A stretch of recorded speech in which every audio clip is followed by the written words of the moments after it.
1 मे तुम्ही कधी विचार केला आहे का महाराष्ट्र कसा झाला? आज आपण अभिमानाने सांगतो जय महाराष्ट्र, पण कधी विचार केलाय का या जयघोषामागे किती जीवांचा त्याग होता? आज आपण आठवण काढतो त्या स्वप्नांची, त्या झुंजींची, ज्यांनी घडवला आपला महाराष्ट्र। चला उलगडूयात एक पान इतिहासाचं, संघर्षातून घडलेली माझ्या महाराष्ट्राची ओळख।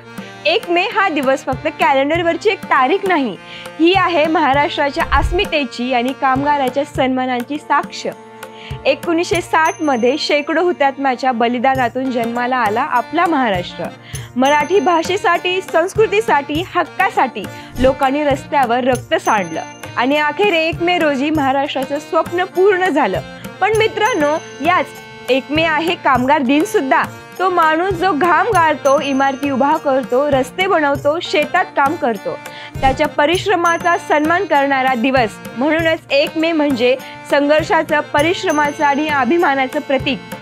आजच्या दिवशी त्या संघर्षाचा आणि श्रमाचा इतिहास पुन्हा एकदा उलगडूयात। नमस्कार, मी सिया सोबे आणि तुम्ही पाहताय न्यूज अनकटचा महाराष्ट्र विशेष।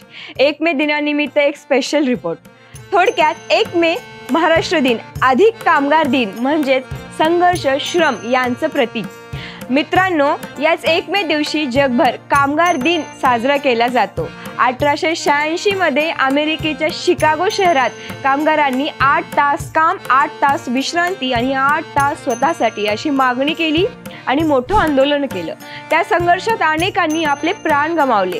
त्या त्यागाच्या सन्मानार्थ आज संपूर्ण जगात 1 मे रोजी कामगार दिन साजरा केला जातो। आपल्याकडे महाराष्ट्रात सुद्धा कामगार चळवळीने मोठं बळ दिलं। चालक, कारखाने, गिरण्या, शेतमजूर सगळ्यांच्या कष्टाने महाराष्ट्र उभा राहिलाय। आज 1 मे आहे महाराष्ट्र दिन। आपण सगळे अभिमानाने म्हणतो माझा महाराष्ट्र महान आहे, पण या महाराष्ट्राच्या घडण्यामागचा संघर्ष, त्या प्रत्येक थेंबातून वाहणाऱ्या घामाचा इतिहास तुम्हाला माहिती आहे का? चला आज आपण त्या संघर्षाची एक छोटीशी सफर करूया।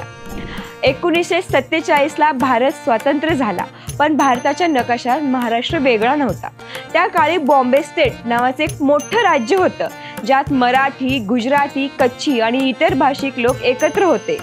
पण भाषा, संस्कृती आणि परंपरा या सर्वांचं स्वतंत्र अस्तित्व जपण्यासाठी आवाज उठायला लागला। मराठी माणूस म्हणायला लागला, आमचं राज्य आमच्या भाषेत पाहिजे।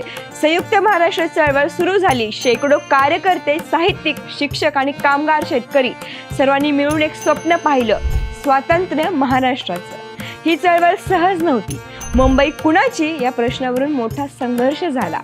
गांधी मार्गाने आंदोलने झाली, निदर्शने झाली, पण अनेकांनी गोळ्या झेलाव्या लागल्या, प्राण गमवावे लागले। 105 हुतात्मे या लढ्यात बलिदान ठरले आणि अखेर 1 मे 1960 रोजी स्वप्न सत्यात उतरलं। संयुक्त महाराष्ट्राची राजधानी स्थापन झाली आणि मुंबई महाराष्ट्राची राजधानी ठरली। म्हणूनच मित्रांनो, 1 मे हा दिवस फक्त एक तारीख नाही, तर एका संस्कृतीच्या, जिद्दीचा, बलिदानाचा आणि स्वाभिमानाचं प्रतीक आहे। आणि त्याच दिवशी आपण कामगार दिन सुद्धा साजरे करतो, कारण हा महाराष्ट्र उभा राहिला आहे सामान्य माणसाच्या मेहनतीवर, त्याच्या घामावर। कामगारांची गरिमा, त्यांचे हक्क यांची आठवणही हा दिवस करून देतो। म्हणूनच आजच्या दिवशी एकदा तरी आपल्या महाराष्ट्राला मनापासून सलाम करूया आणि ठरवूया आपल्या संस्कृतीचं, आपल्या मातीचं आणि आपल्या माणुसकीचं जतन करूया। जय महाराष्ट्र।